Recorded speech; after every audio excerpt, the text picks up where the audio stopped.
Sobre eleição 2024 aqui no Jornal Gente, recebendo o professor Alberto Rolo, que é advogado, especialista nas questões eleitorais e está aqui para tirar nossas dúvidas, trazer um pouco mais de informação para o eleitor e para aqueles que nos acompanham nessa manhã, ao vivo pela Rádio Bandeirantes e também pela Band News TV, transmissão simultânea do Jornal Gente.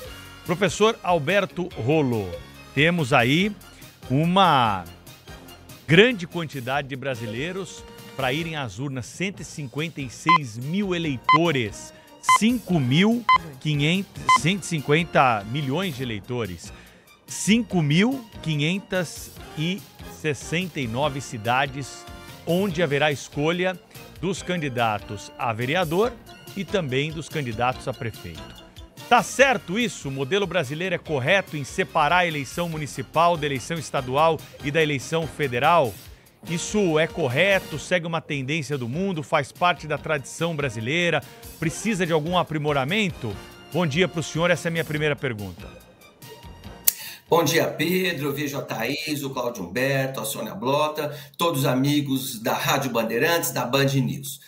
Então, vamos lá, respondendo objetivamente. Isso é um assunto que, de vez em quando, volta a ser discutido no Congresso, é um assunto de deliberação legislativa, então é o Poder Legislativo que tem que discutir. Lógico que a sociedade vai dar a sua opinião e aí os nossos representantes decidem. Eu entendo, Pedro, que esse modelo, por enquanto, está correto e atende às nossas necessidades, porque ao separar as eleições, consegue colocar na cabeça do eleitor o assunto que está sendo discutido ou os problemas que estão sendo discutidos e essas pessoas vão cuidar. Quando se fala em unificação da eleição, tem lá algumas justificativas, aí aumenta de 4 anos para 5 anos, aí faz uma eleição a cada 5 anos, economiza dinheiro, que eu acho que não é verdade, né?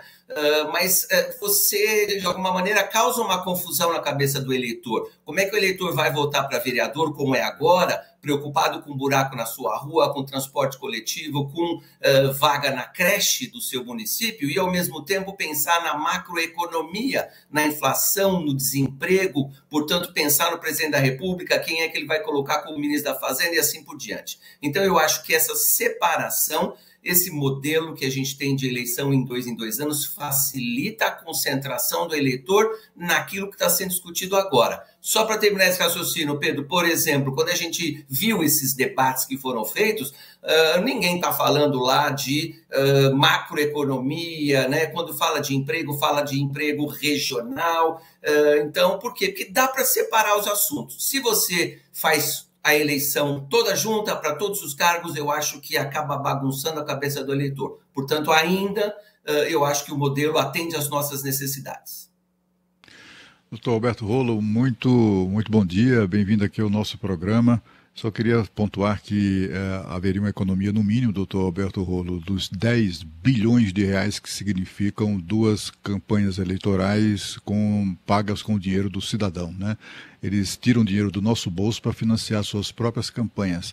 Só esta campanha agora são cerca de 5 bilhões de reais. A anterior também foi outros 5 bilhões. Então já seria uma economia boa. Sem contar que uma eleição a cada 2 anos faz com que a classe política, sobretudo os governantes, só pensem nisso, na eleição seguinte. Não pensam na próxima geração, mas na próxima eleição.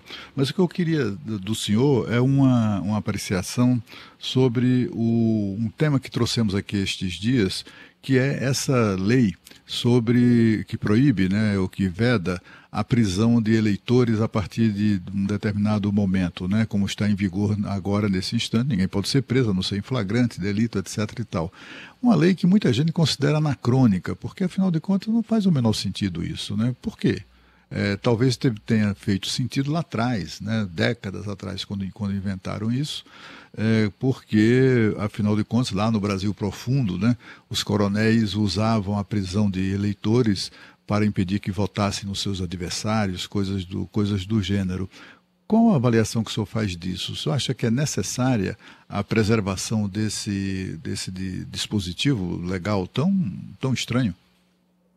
Então vamos lá, Cláudio. Primeiro, deixa eu voltar no primeiro assunto. Eu não concordo com o seu raciocínio, porque a eleição vai acontecer. Se gasta 5 bilhões para a eleição municipal e mais 5 bilhões para a eleição nacional, o gasto vai acontecer, vai gastar 10 bilhões. Em vez de gastar 5 e 5, vai gastar 10 de uma vez só. Então eu não vejo economia, além do que os nossos congressistas sempre acham uma maneira de gastar, né? Aí eles aumentam o fundo e aí não vai economizar, não. Eu acho que isso é uma desculpa que eles dão. Mas vamos lá, em relação à prisão que está vigente a partir de hoje para os eleitores, a partir de ontem, né? Não, hoje é terça, então é a partir de hoje para os eleitores. Quarta. Hoje é quarta, desde ontem. Hoje é quarta, então é desde ontem, estou misturando aqui os dias.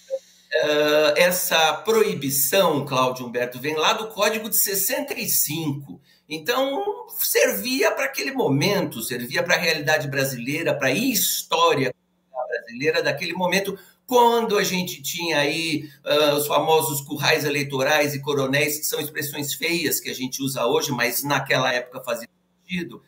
Então tinha que proteger o eleitor contra essas privações possíveis, contra esse autoritarismo, contra essa força não oficial, né, não das autoridades e também das autoridades. Então a ideia sempre foi proteger o eleitor que podia ser ameaçado, o eleitor que podia ser constrangido, de alguma maneira chantageado. Então protege o eleitor, proíbe a prisão salvo em flagrante, né, salvo condenação judicial de crime inafiançável e salvo desrespeito a salvo-conduto. São as 3 exceções do Código Eleitoral. Eu acho que hoje não justifica mais, hoje nós estamos no século XXI, lógico que existem abusos de autoridade sim, e a gente viu na eleição de 2022 que estão sendo apurados aí eventuais abusos, mas a informação circula muito mais. Hoje qualquer celular faz vídeo, qualquer celular grava áudio, então a prova é muito mais fácil de existir qualquer tipo de constrangimento, qualquer tipo de restrição indevida. Então, hoje, eu acho que não justifica mais esse tipo de proibição da prisão. Além do que, infelizmente, eu já respondi algumas perguntas nesse período, esses dias, fica parecendo uma liberdade para o eleitor cometer crime, né? Alguns pensam isso, então eu posso fazer isso, posso fazer aquilo, porque eu não vou ser preso?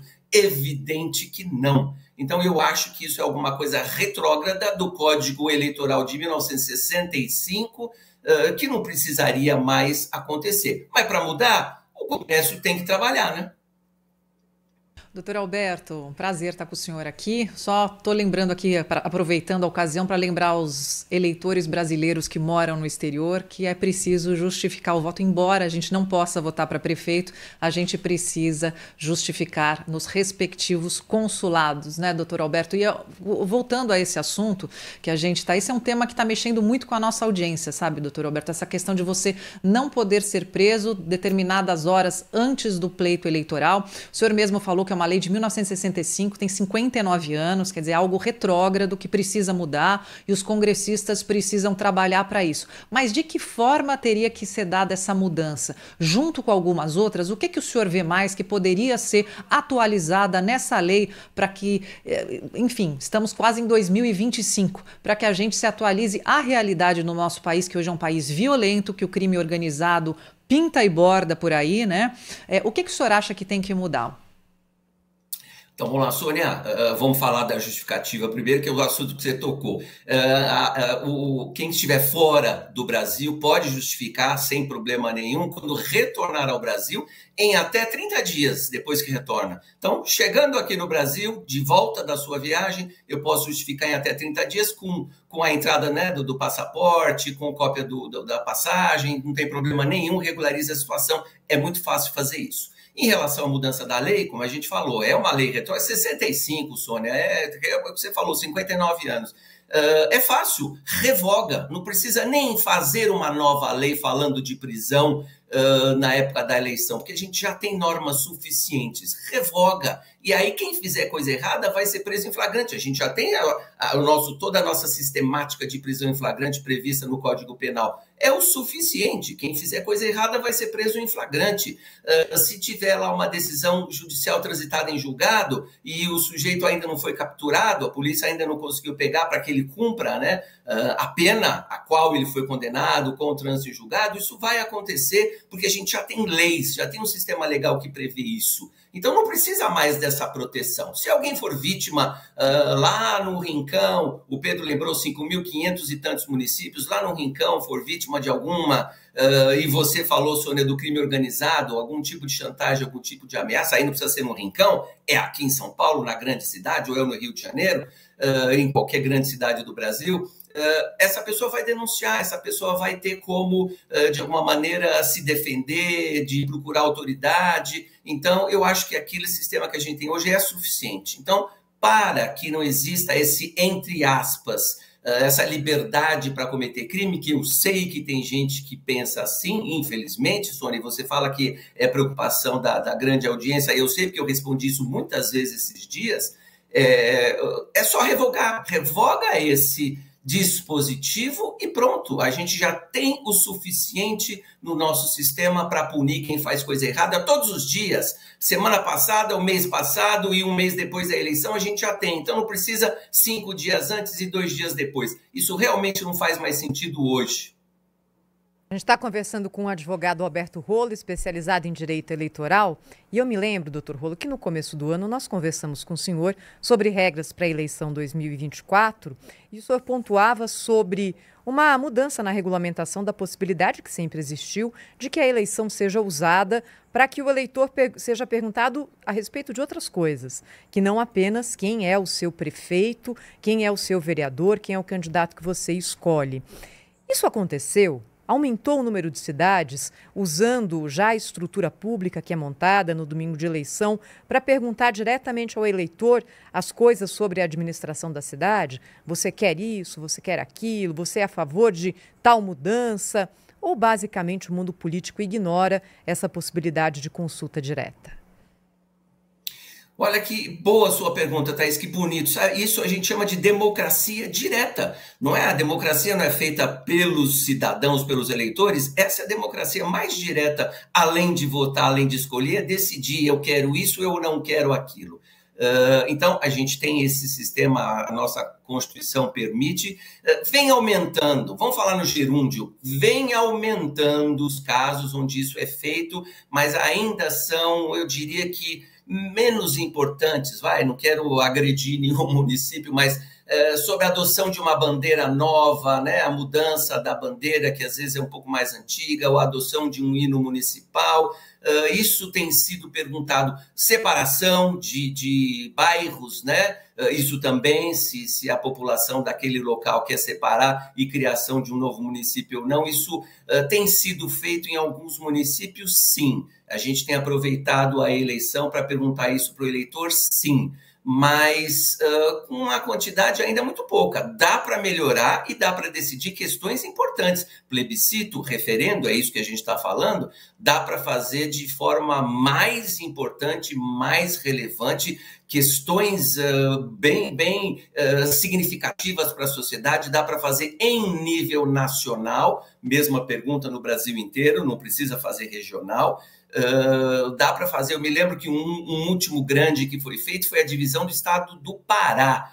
Houve outros, né, e existem outros em nível municipal, mas eu me lembro da divisão do estado do Pará, que foi feita, se era para dividir o estado do Pará ou não, e a decisão foi que não era para dividir. Então, dá para discutir assuntos relevantes, sim. Esse é um excelente exemplo de democracia direta. O eleitor decide, o eleitor resolve, e isso é manifestação de democracia e manifestação de cidadania. Senhor Alberto Rolo, em relação à abstenção, em São Paulo nós temos uma eleição disputada. Ontem, conversando com integrantes aí de campanhas, eles estão se mobilizando para monitorar a abstenção, para fazer com que as campanhas estimulem o eleitor a ir votar. Muitas delas acreditam que o fator abstenção pode ser, em algumas regiões, decisivo para saber quem vai ou não para o segundo turno. A abstenção de 20%, que é a média nas últimas eleições aí no Brasil, é alta? Precisamos fazer algo a mais para levar? A campanha da Justiça Eleitoral é frágil? Qual que é a tua avaliação? Por que tem gente que não vai votar? Essa abstenção, Pedro, em torno de 20%, essa média histórica que você lembra, e são esses os números que eu também me lembro, é mais ou menos próxima da média mundial quando a gente fala de eleição obrigatória. A Sônia pode falar bem melhor sobre lá o voto na França, que o voto lá e a abstenção lá é maior, depende de quem está na frente, extrema-direita ou não. E eu sei que eu vejo as matérias da Sônia e me assusta a abstenção, às vezes lá na França, mas aqui essa média de 20% é razoável, é lógico que daria para melhorar, mas eu acho que é razoável. A participação, o voto aqui é obrigatório, a participação de 80% numa democracia eu acho razoável. Agora, é um ponto muito importante.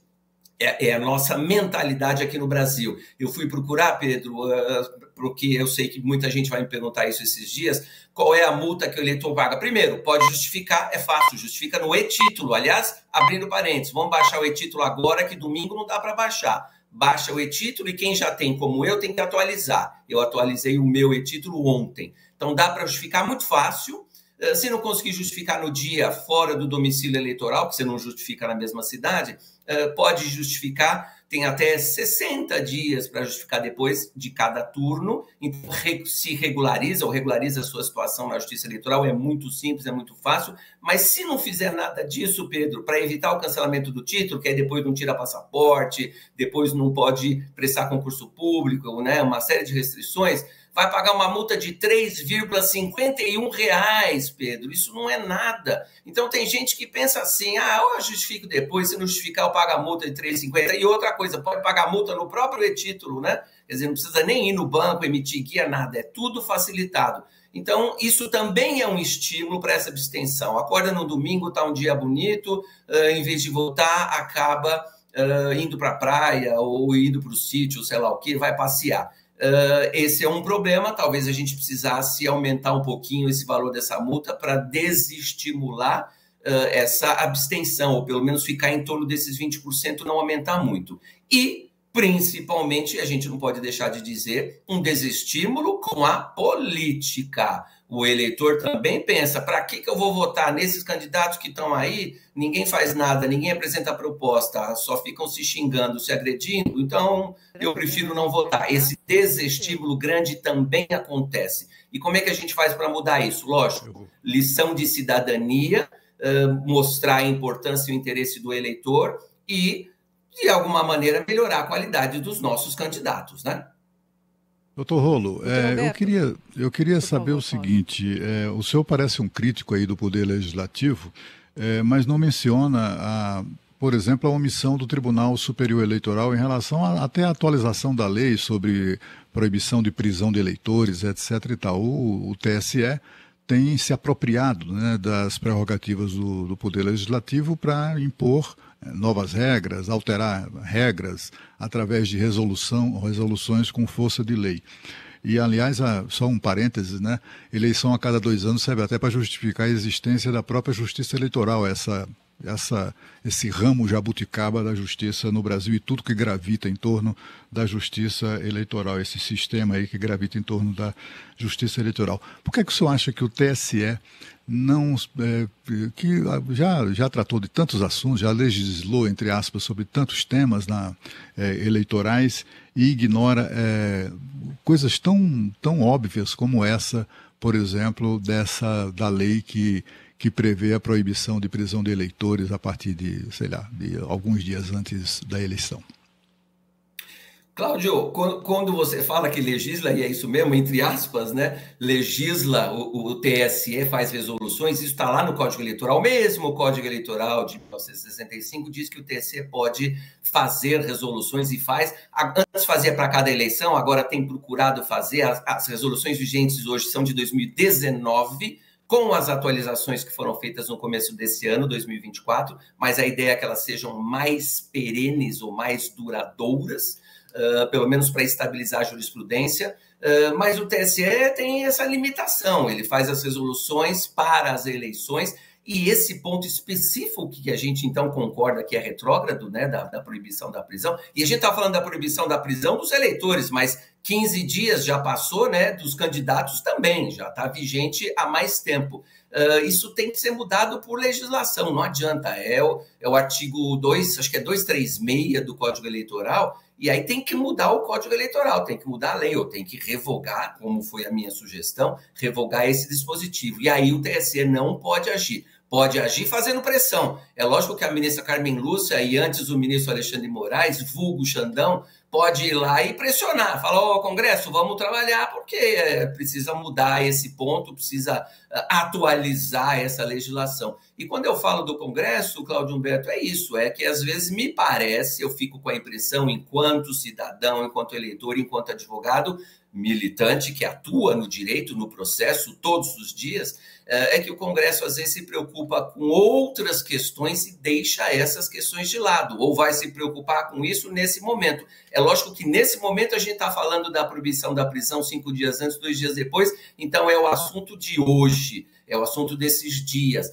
Vai passar a eleição, ninguém mais vai falar disso. Então, tem que lembrar, tem aquela grande reforma que a gente já falou aqui, né? Um Código Eleitoral novo com 1000 artigos. Não precisa discutir o Código Eleitoral novo com 1000 artigos agora.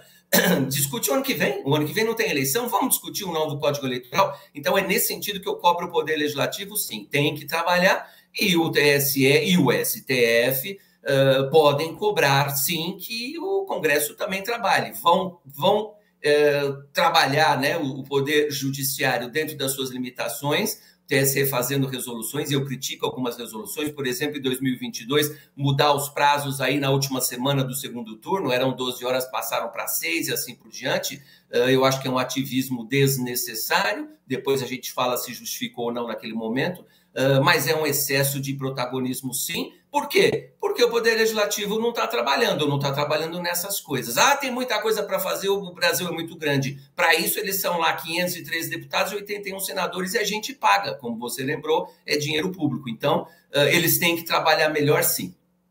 Doutor Alberto Rolo, advogado especialista em direito eleitoral, falando conosco hoje, quarta-feira, quase eleição municipal no Brasil. Obrigada, doutor Rolo. Até a próxima aqui no Jornal Gente. Muito obrigado, Thaís, Sônia, Pedro, Cláudio Humberto. Estou sempre à disposição. Um bom dia para todos. Obrigado, doutor. Também, na sequência, Alberto, mais notícias do dia aqui no Jornal Gente. Rede Bandeirantes de Rádio. Informação e o debate na mesa.